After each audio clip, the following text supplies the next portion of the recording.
శివుని త్రిశూలానికి డమరుక ఎందుకు ఉంటుంది? మనకందరికీ కనపడుతుంది. శివుని త్రిశూలం చూసినప్పుడు 3 కొనల భాగాన డమరుక కట్టి ఉంటుంది. ఆ డమరుకని శివుడి పూజ చేసినప్పుడు మోగిస్తూ ఉంటారు. దానిలో అనేక రకాల శబ్దాలు మనకి వినుతూ ఉంటాయి. అయితే ఈ డమరుక ఎందుకు కట్టి ఉంటుంది? దీనిలో ఉన్నటువంటి ఆంతర్యం ఏమిటి? ఇది దేనికి సంకేతం? దీని నుంచి మనం ఏమిసుకోవాలి అంటే, ఈ డమరుకలోని శబ్దాలు ఆకాశతత్వమైనటువంటివి అని చెప్తారు. దీని విషయం తెలుసుకోవాలంటే లోతుల్లోకి వెడితే మనకి పురాణ కాలంలో సనక సనందనాది మునులు ఉన్నప్పుడు వాళ్ళ సమక్షంలో పాణిని మహర్షి శివుడించి తపస్సు చేసేట. తపస్సు చేసిన తర్వాత అలా కొంతకాలం తపస్సు సాగిన తర్వాత శివుడు ప్రత్యక్షమయ్యాడు. శివుడు ప్రత్యక్షమైన తర్వాత పాణిని కొన్నట సకల లోకాలకి మేలు జరిగేటువంటి విధంగా ఒక భాష, మూల భాషని రాయాలి, మూల భాషకి వ్యాకాన్ని నేను వ్రాయాలి అని అనుకుంటున్నాను, అందుకని చెప్పేసి నన్ను అనుగ్రహించండి అని చెప్పేసి శివుణ్ణి ఆయన ప్రార్థించేట. శివుడు ఒక చిరునవ్వు నవ్వి తన డమరుకను ఊపెట్ట. దానిలో నుంచి అనేక శబ్దాలు అనేక రకాలుగా వచ్చాయట. అనేక రకాలుగా వచ్చినటువంటి శబ్దాల ఆధారంగా శివుడు పాణిని మహర్షికి 14 సూత్రాలు చెప్పేట.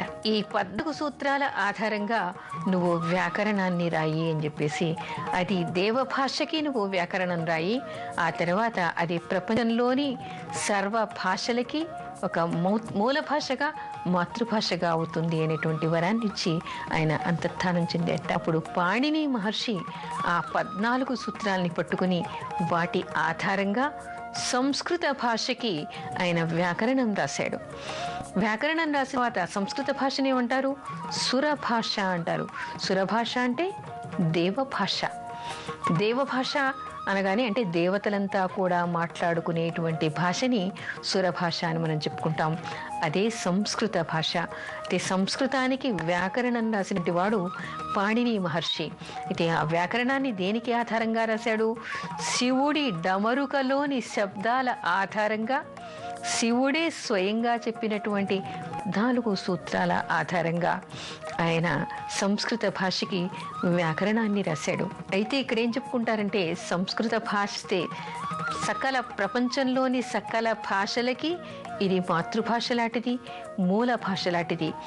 ఏ భాషలో ఏ పదాల్ని మనం మూలాలు తీసుకున్నా కూడా వాటి మూలాలు మనకి సంస్కృతంలో కనిపిస్తాయి. వాటి మొదలు వాటికి సంస్కృతంలో మనకి కనిపిస్తుంది. అందుకని ఈ మధ్యన కొంతమంది పరిశోధనలు చేస్తూ కూడా కంప్యూటర్ లాంగ్వేజెస్లో ఈ సంస్కృత భాషని విషపెట్టి దీని ద్వారా అన్ని భాషలకి అనుసంధానం చేసేటువంటి పరిశోధనలు కూడా ఈరోజు ప్రపంచవ్యాప్తంగా జరుగుతాయి. ముఖ్యంగా మన భారతదేశంలో చాలామంది దీని మీద పరిశోధనలు చేస్తూ ఉన్నారు. అంటే ఇక్కడ మనకి అర్థమయ్యేటువంటి విషయం ఏమిటి? మన విజ్ఞానానికి, మన జ్ఞానానికి మూలం మనకి ఎక్కడి నుంచి వచ్చింది? సర్వ విద్యలకి ఆధారభూతుడైనటువంటి శివుడు మనకి ఏం చెప్పుకుంటాం మనం? శివుణ్ణి విద్యామూర్తిగా, దక్షిణామూర్తిగా, మేధో దక్షిణామూర్తి మనం చెప్పుకుంటాం. మరొక గొప్ప విషయం ఏమిటంటే, ఏ వ్యక్తి అయినా సరే ప్రతిరోజు కనీసం 2 సంస్కృత శ్లోకాల్ని చదవగలిగి స్వర్గలోక ప్రాప్తి కలుగుతుందిట వాళ్ళకి. అంటే అంత పుణ్యప్రదమైనటువంటిది, అంత పవిత్రమైనటువంటిది, అంత తేజోవంతమైనటువంటిది సంస్కృత భాషగా చెప్తారు. అంటే ఏమిటి? ఎవరైనా రోజు 2 సంస్కృత శ్లోకాలు చదువుకున్నారనుకోండి, వాళ్ళకి సంస్కృతం మీద కొన్ని రోజులకి పట్టు వచ్చేస్తుంది.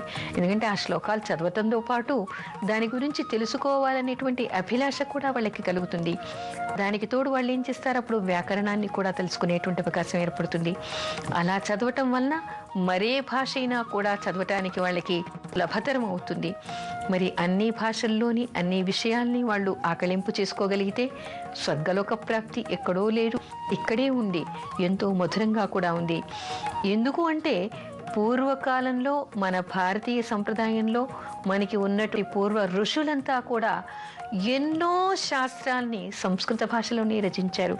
ఏ శాస్త్రాన్ని, వైమానిక శాస్త్రం తీసుకున్నా, ఆయుర్వేదం తీసుకున్నా, వృక్ష శాస్త్రం తీసుకున్నా, జంతు శాస్త్రం తీసుకున్నా, భూగర్భ శాస్త్రం తీసుకున్నా, జలశాస్త్రం తీసుకున్నా, జలార్గళ తీసుకున్నా, ఖగోళం తీసుకున్నా, అసలు ఎక్కడికి ఏ శాస్త్రాన్ని గురించి మనం తెలుసుకోవాలి అని అనుకున్నా, ప్రతి శాస్త్రం, జ్యోతిష్ శాస్త్రాన్ని తీసుకున్న ప్రతి శాస్త్రం కూడా మనకి సంస్కృత భాషలో మాత్రమే రచించబడి ఉంది. మూలాలన్నీ మనకి సంస్కృతంలోనే ఉన్నాయి.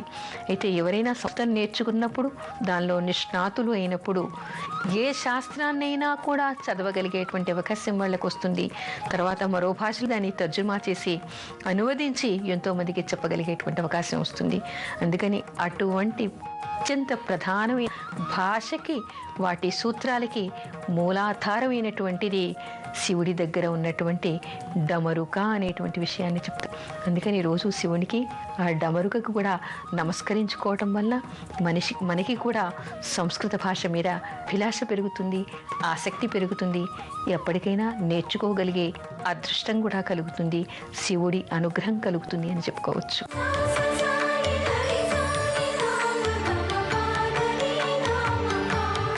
అర్ధనారీశ్వరతలోని అంతరార్థం ఏమిటి?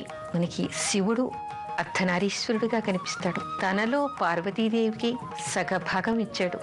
ఒకవైపు శివుడు కాను, మరోవైపు పార్వతీదేవి కాను మనకి అర్ధనారీశ్వరుడు కనిపిస్తూ ఉంటాడు. దీనిలోని అంతర్థం ఏమిటి?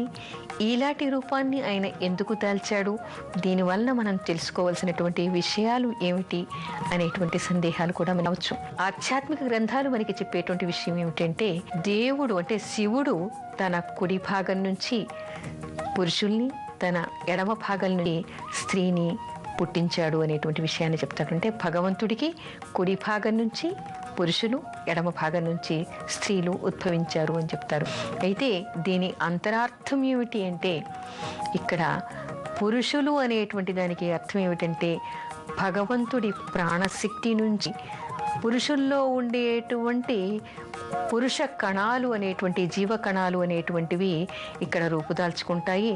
తర్వాత ఆయన ప్రాణశక్తి నుంచి వచ్చేటువంటి ఎడమ భాగం నుంచి వచ్చేటువంటిది స్త్రీలలోని అండాశయంలో ఉండేటువంటి అండాలుగా మారుతాయి అనేటువంటి విషయాన్ని చెప్తారు. ఈ రెండు కలయిక మాత్రమే ఒక ప్రాణికి జీవం పోస్తుంది అనేటువంటి విషయాన్ని చెప్తారు. అంటే ఇక్కడ అర్థమయ్యేటువంటి విషయం ఏమిటంటే, స్త్రీ పురుషుల కలయిక, తర్వాత ఆ ఇద్దరి వల్ల మాత్రమే ఇక్కడ సంతానం ఏర్పడుతుంది. దీనికి అంతరార్థంగా అర్ధనారీశ్వరుడు అనేటువంటి తత్వాన్ని మనం తాత్వికంగా చెప్పుకోవడానికి చెప్తారు. భగవంతుడికి కుడి కన్ను సూర్యుడుగాను, ఎడమ కన్ను చంద్రుడుగాను చెప్తారు. మనం పీల్చేటువంటి శ్వాసలో కుడివైపు ఉండేటువంటిది పింగళానాడి అని, అది సూర్యుడికి సంకేతంగాను, సూర్యనాడిగాను మనం చెప్పుకుంటాం. ఎడమవైపు నుంచి పీల్చేటువంటి గాలిని మనం ఇడానాడిగా, చంద్రనాడిగా మనం చెప్పుకుంటాం. అయితే ఇక్కడ ఏమిటి? సూర్యనాడి, చంద్రనాడి మనలో కూడా ఉన్నాయి. మనలో కూడా పురుషతత్వం, స్త్రీతత్వం రెండూ కలిసి ఉన్నాయి. ఎందుకు? అర్ధనారీశ్వర తత్వం నుంచి ప్రతి ప్రాణి కూడా ఉద్భవించింది అనేటువంటి విషయాన్ని చెప్తారు. ఇకపోతే సామాజికంగా చెప్పుకోవాలి. మనమేమిటి? దీనిలోని అంతరార్థం ఎక్కడ మూలం ఉంది, ప్రాణిజీవి ఎలా ఏర్పడతాడు అనడానికి తత్వం చెప్పుకున్నాం. కానీ సామాజికంగా చెప్పుకోవడానికి కూడా అనేక విషయాలు మనకి కనపడతాయి. ఆది దంపతులు మనకి పార్వతులుగా మనం చెప్పుకున్నాం. వివాహ వ్యవస్థకి మొట్టమొదటి దంపతులుగా శివపార్వతుల్ని చెప్తారు. అయితే అర్ధనారీశ్వర తత్వంలో మనకి ఏం కలుగుతుంది? భార్య భర్త అంటే విడతీయలేనటువంటి వాళ్ళు, విడతీయకూడనటువంటి వాళ్ళు, విడిపోకూడనటువంటి వాళ్ళు. అంటే ఒక కుటుంబానికి మూల స్తంభాలు లాంటి వాళ్ళు భార్యాభర్తలు. ఆ ఇద్దరూ ఏ విధంగా ఉండాలి అంటే అర్ధనారీశ్వరుడిలాగా ఉండాలి, ఏకమై ఉండాలి, ఎప్పుడూ కూడా విడిపోకూడదు. విడిపోవడం వలన కుటుంబ వ్యవస్థ, తద్వారా ఒక సమాజం, దేశం కూడా నాశనం అయ్యేటువంటి అవకాశం ఉంది. కాబట్టి ప్రతి వ్యక్తి కూడా వివాహ జీవితంలోకి అడుగు పెడుతున్నారు అంటే అర్ధనారీశ్వరుణ్ణి వాళ్ళు ఉదాహరణగా తీసుకోవాలి. ఎందుకు అంటే శివపార్వతులు ఏ విధంగా ఉన్నారో, ఏకమై ఉన్నారో, చెరి సగమై ఉన్నారో, ఆ విధంగా దంపతులిద్దరూ కూడా జీవితాంతం కలిసి మెలిసి ఏకమై ఒకే అభిప్రాయమే, ఒకే అనుభవం, ఒకే సంతోషమై, ఒకే దుఃఖమై ఏది అనుభవించినా కూడా ఏకమై అనుభవించాలి అనేటువంటి విషయాన్ని తెలపడానికి ఒక సంకేతంగా మనకి అర్ధనారీశ్వర తత్వం కనపడుతుంది. అందుకే పెళ్లిలో దంపతుల చేత ఈ శివపార్వతుల పూజ చేయిస్తారు, అమ్మాయి చేత పెళ్లి కూతురు చేత గౌ పూజ చేయిస్తారు. అందుకని అర్ధనారీశ్వర తత్వం మనకి ప్రాణి ఉద్భవించడానికి ఈ ఇద్దరి కలయిక చాలా ముఖ్యమైనటువంటిది అనేటువంటిది. ఆ తర్వాత కుటుంబ వ్యవస్థ, వివాహ వ్యవస్థ విడిపోకుండా ఉండడానికి ఒక సంకేతంగా కనిపిస్తుంది. భార్యాభర్తలు ఏ విధంగా ఉండాలి దానికి ఒక ఉదాహరణగా కనిపిస్తుంది ఈ అర్ధనారీశ్వర తత్వం.